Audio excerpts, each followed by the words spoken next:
कबीर की साखियों की इसी यात्रा में आज फिर चल रहे हैं और आज की जो साखियाँ हैं उनका अध्ययन हम लोग प्रारंभ कर रहे हैं। जो आज की साखी है, पंखी उड़ानी गगन को पिंड रहा परदेश, पानी पिया चंच बिन भूल गया यह देश।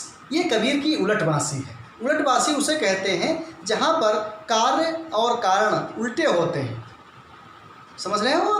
कार्य और कारण, कार्य दूसरा होता है और कारण उसका दूसरा होता है। देखिए, पंखी पक्षी, उड़ानी उड़ गया, गगन को आकाश को, पिंड पिंड रहा परदेश, परदेश नहीं पड़ा रहा, पानी पानी पिया चंच बिन, चोंच के बिना पानी पिया, भूल गया यह देश, और अंत में यह देश भूल जाता है। तो कबीरदास जी यहाँ पर आत्मा की बात करते हैं। जो आत्मा रूपी पक्षी है, ध्यान से समझिएगा, आत्मा रूपी पक्षी है, गगन को उड़ जाता है। कहाँ उड़ जाता है?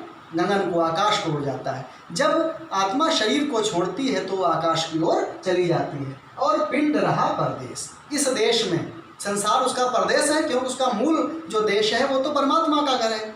तो यहाँ उसका पिंड, शरीर पड़ा रह जाता है। पानी पिया चंच बिन, वहाँ जाकर के वह चोंच के बिना अर्थात मुंह के बिना भी पानी पीता है और भूल गया यह देश। यह जो देश है, ये संसार है, फिर इसको वो भूल जाता है। अब समझिए इसका निहितार्थ क्या है। कबीरदास जी ये स्पष्ट करना चाहते हैं कि जब योग के द्वारा आत्मा शरीर को छोड़ देती है और ब्रह्मरंध्र के द्वारा वो निकल जाती है तो फिर उस शरीर यहीं पड़ा रहता है और आत्मा चली जाती है। ब्रह्मरंध्र में आत्मा जो है वो क्या करती है, वो जो ब्रह्म रस है उसका पान करती है और उसके लिए उसको मुंह की आवश्यकता, चोंच की आवश्यकता नहीं रहती है। पानी पिया चंच बिन, वो ब्रह्म रस का पान करती है और भूल गया यह देश। फिर इस संसार से उसका आना जाना समाप्त हो जाता है, अर्थात उसका मोक्ष हो जाता है, वो ईश्वर में विलीन हो जाता है। तो इससे संबंधित प्रश्न क्या हो सकता है? पहले तो संदर्भ ही पूछा जा सकता है, फिर पूछा जा सकता है कि पक्षी उड़कर के कहाँ चला गया और ये पक्षी क्या है? तो आप लिखेंगे कि आत्मा रूपी पक्षी है जो शरीर को छोड़ करके आकाश में अर्थात परमात्मा के घर, परमात्मा के पास पहुंच जाता है। पानी पिया चंच बिन का अर्थ क्या है, ये भी पूछ सकते हैं, इसका आशय बताइए। तो पानी पिया चंच बिन का मतलब है कि जब योग के द्वारा आत्मा निकल जाती है और वो ब्रह्म रस का पान करती है तो उसको पान करने के लिए उसका किसी प्रकार के बाह्य कारकों की, बाह्य यंत्रों की, अंगों की आवश्यकता ही नहीं होती है। चोंच के बिना भी, मुंह के बिना भी वो ब्रह्म रस का पान करता है। और अगला दोहा है, अगली साखी है, पिंजर प्रेम प्रकाशिया अंतर भया उजास, मुखी कस्तूरी महमही बाणी फूटी बांस। यहाँ पर कबीरदास जी ने प्रेम की महत्ता का वर्णन किया है, प्रेम की महत्ता की प्रतिष्ठा की है कि प्रेम जब हमारे अंदर होता है तो उससे क्या प्रभाव होता है, हमारा व्यक्तित्व कैसा हो जाता है, हमारा आचरण कैसा हो जाता है, इसके बारे में कबीरदास जी ने इस दोहे में, इस साखी में प्रकाश डाला है। पिंजर अर्थात शरीर, प्रेम प्रकाशिया प्रेम का उत्पन्न होना, अंतर हृदय, उजास उजाला, मुख कस्तूरी, कस्तूरी होती है, मृग में पाई जाती है, बड़ी सुगंधित होती है, महामही सुगंधित हो जाना, सुगंधित होना, महकना, वाणी फूटी बास, सुगंध वाणी से सुंदर गंध आने लगती है, मीठी वाणी हो जाती है।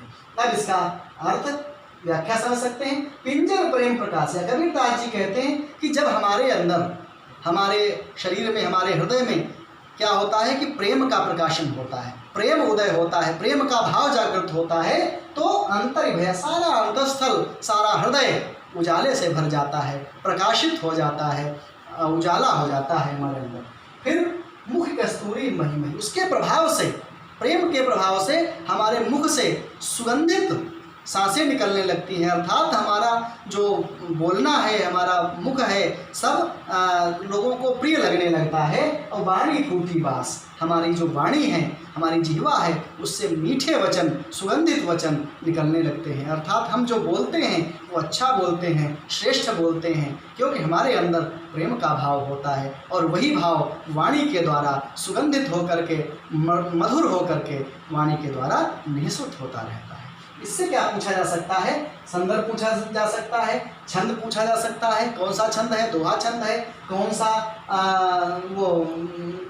कौन सी भाषा है, तो भाषा आपको मालूम है, पंचमी खिचड़ी है। पिंजर प्रेम प्रकाशिया अंतर भया उजास, कबीरदास जी कहाँ पर उजाले की बात करते हैं। और क्यों, कैसे उजाला उत्पन्न होता है, तो आप लिखेंगे कबीरदास जी कहते हैं कि जब हमारे अंदर प्रेम का प्रकाशन होता है, प्रेम का भाव उदित होता है, तब हमारा हृदय उजाले से भर जाता है, ज्ञान से भर जाता है, मधुरता से भर जाता है, प्रकाश से भर जाता है। फिर मुख कस्तूरी महिमही का अर्थ क्या है? मुख कस्तूरी महिमही, जब प्रेम हमारे अंदर होता है तो हमारी वाणी भी सुगंधित हो जाती है, लोगों को अच्छी लगने वाली हो जाती है। इस प्रकार से इसके प्रश्नों के उत्तर आप लिखेंगे। अगला दोहा है, नैना अंतर आवतु ज्यों हूँ हूँ नैन झपेव, ना हो देखो और कूं ना तुझ देखन दे। यहाँ पर कबीरदास की एक निष्ठ भक्ति के दर्शन हो रहे हैं। यहाँ पर कबीरदास जी कहना चाहते हैं कि हे ईश्वर, मैं केवल आपके ही दर्शन करूं और किसी को भी आपके दर्शन न करने दूं, न आपको किसी को देखने दूं। इसका पहले अर्थ समझ लेते हैं।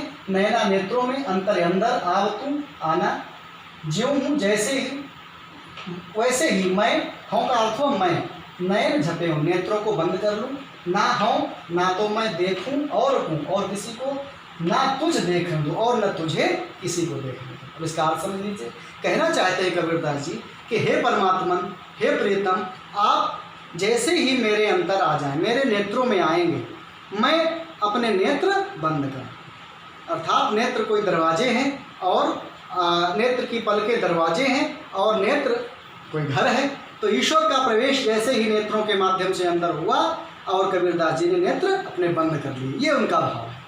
तो इससे क्या होगा, ज्यों हूँ नयन झपे हूँ, वैसे ही मैं अपने नेत्रों को बंद कर लूँगा।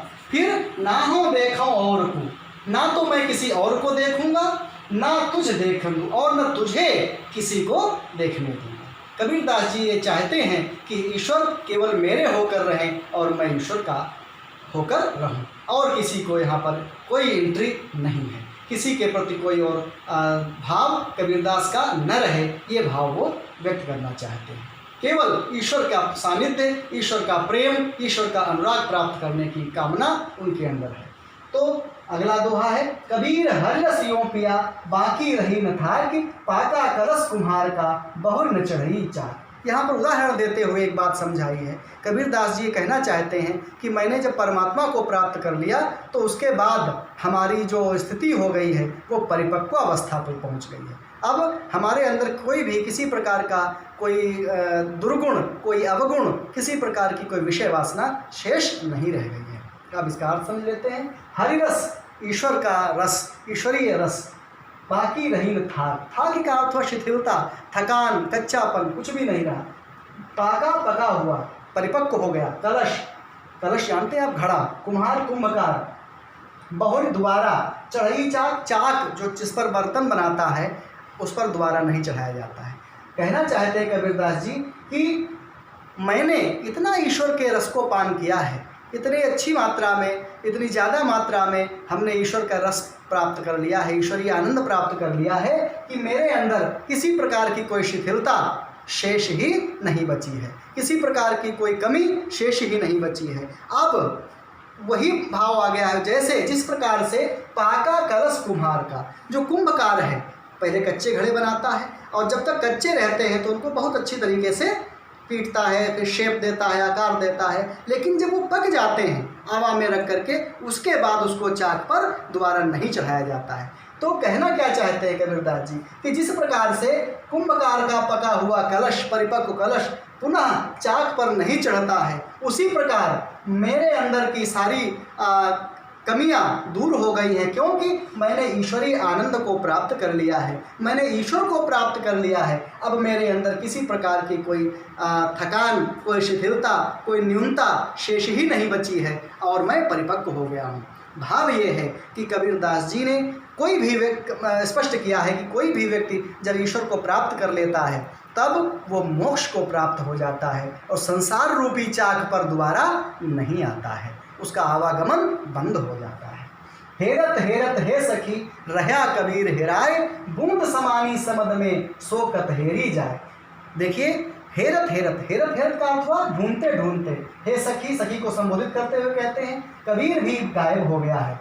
हिराए, हिराए माने गायब हो जाना, तिरोहित हो जाना। उसी प्रकार जिस प्रकार बूंद समानी समद, समद का अर्थ हुआ समुद्र में, सोकत हेरी जाए, सो वो कैसे ढूंढी जा सकती है। एक उदाहरण के माध्यम से कबीरदास जी ने स्पष्ट किया है कि हे सखी, मैंने ईश्वर को इतना ढूंढा, इतना उसकी मैंने चिंता की, इतना उसको ढूंढा, इतना उसको जानने का प्रयास किया कि मैं स्वयं खो गया हूँ। किसमें? ईश्वर में ही खो गया हूँ। क्योंकि मैंने इतना उसका चिंतन किया है तो मेरा अपना अस्तित्व समाप्त हो गया है और मैं ईश्वर में ही खो गया हूँ, अर्थात ईश्वरीय रूप में प्राप्त हो गया हूँ। अब मेरा अपना अस्तित्व बिल्कुल गायब हो गया है, समाप्त हो गया है। उसी प्रकार जिस प्रकार से एक बूंद अगर समुद्र में डाल दी जाए तो उस बूंद का जो अस्तित्व है वो समाप्त हो जाता है और वो बूंद फिर दोबारा ढूंढी नहीं जा सकती है, समुद्र का ही रूप धारण कर लेती है, समुद्र का ही एक अंश हो जाती है। उसी प्रकार कबीरदास जी कहते हैं कि मैंने ईश्वर की इतनी साधना की, इतना उसको ढूंढा,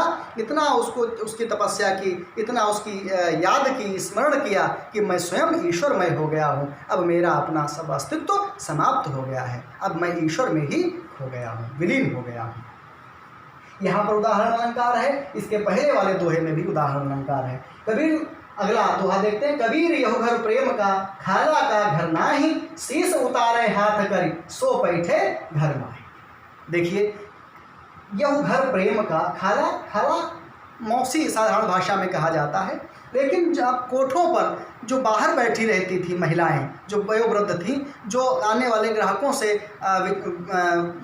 वे खर्च का विनिमय करती थी, सौदा करती थी, उनको कहा जाता था शीश उतारे हाथ कर। शीश उतारने का मतलब यहाँ पर है अपने अहंकार को समाप्त कर देना, अपने घमंड को दूर कर देना, विनम्रता धारण कर लेना, सो बैठे घर में। यहाँ पर एक रूपक बनाया है कि प्रेम रूपी घर में आप कैसे रह सकते हैं, कैसे प्रवेश कर सकते हैं। कबीरदास जी ने यहाँ पर प्रेम के महत्व को स्पष्ट किया है, प्रेम की वास्तविकता को, प्रेम के यथार्थ को यहाँ पर स्पष्ट करते हुए कहा है कि कबीर यहु घर प्रेम का। ये प्रेम का जो घर है ये कोई साधारण घर नहीं है, ये कोई खाला का घर नहीं है। यहाँ पर व्यापार नहीं होता है। खाला का घर मतलब व्यापार का होना। कोठों पर वो जो महिलाएं बाहर बैठी रहती थी वो व्यापार करती थी, ग्राहकों से सौदेबाजी करती थी, कितना पैसा चाहिए तब आप घर में प्रवेश करेंगे, वहाँ मोल प्रमोद करेंगे। तो यहाँ पर प्रेम का जो घर है वो व्यापार का घर नहीं है। ये वहाँ पर कोई खाला नहीं है जो आपको पैसे देकर सांसारिक वस्तुएं प्रदान करके आप प्रेम को प्राप्त कर लेंगे, ऐसा असंभव है।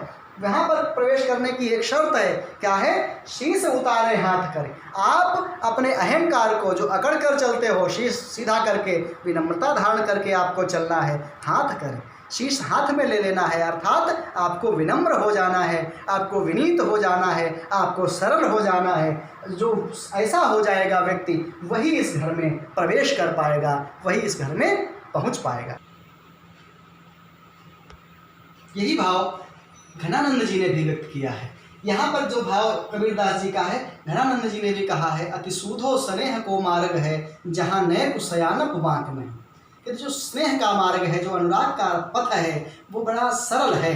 वहाँ पर सयानापन नहीं चलता है, वहाँ पर होशियारी नहीं चलती है, वहाँ पर सरलता ही चलती है। कवि बोधा ने भी बहुत अच्छी बात कही है कि यह प्रेम को मार्ग, यह प्रेम को पंथ कराल महा, तलवार की धार पे धावन है। बड़ा ही सरलता से, बड़ा ही सलीके से, बड़ी ही विनम्रता से आपको चलना है, तभी आप प्रेम को प्राप्त कर सकते हैं, तभी आप प्रेम के पथ पर अनुसरण कर सकते हैं, विचरण कर सकते हैं। वही बात यहाँ कबीरदास जी ने भी अपने दोहे में स्पष्ट की है। अगला दोहा है, जब मैं था तब हरि नहीं, अब हरि है मैं नाही, सब अंधियारा मिट गया, जब दीपक देखा माए। कबीरदास जी ने यहाँ पर ईश्वर प्राप्त के पश्चात जो विषय वासनाओं का तिरोहीकरण होता है, जो विषय वासनाओं का समापन होता है, उसकी बात कही है। स्पष्ट किया है कि जब ईश्वर की प्राप्ति हो जाती है तो सारी विषय वासनाएं स्वयं समाप्त हो जाती हैं।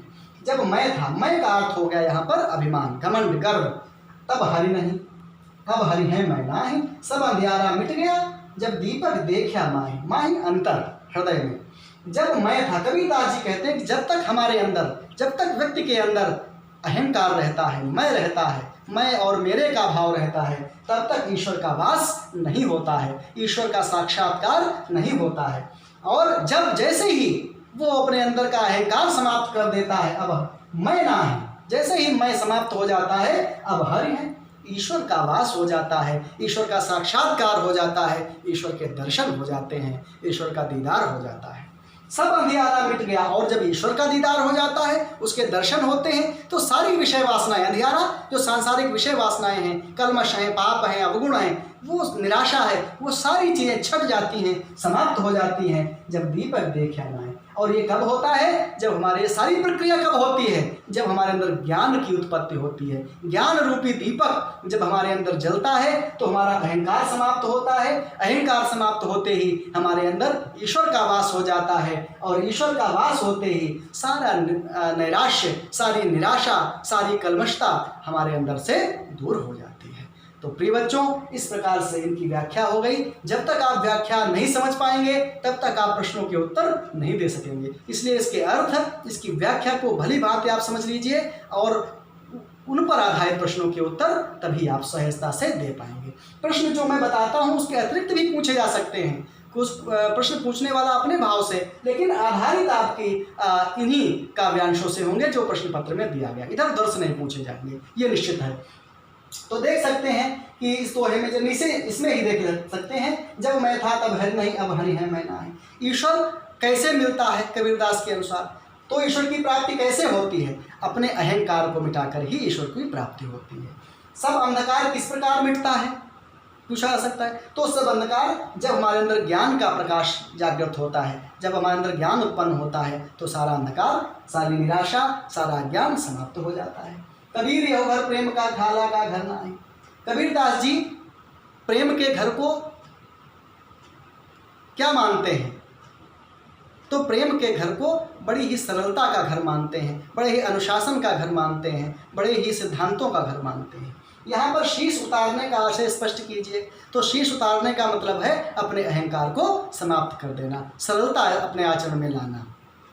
बूंद समानी समझ में शोकत हेरी जाए, इसको अगर अंडरलाइन कर दिया जाए तो इसकी व्याख्या आप कर देंगे कि जिस प्रकार से एक बूंद समुद्र में डाल देने से उस बूंद का अस्तित्व समाप्त हो जाता है, और वह बूंद समुद्र का ही एक अंश हो जाती है, उसका भाग हो जाती है, वो बूंद दोबारा फिर मिलती नहीं है।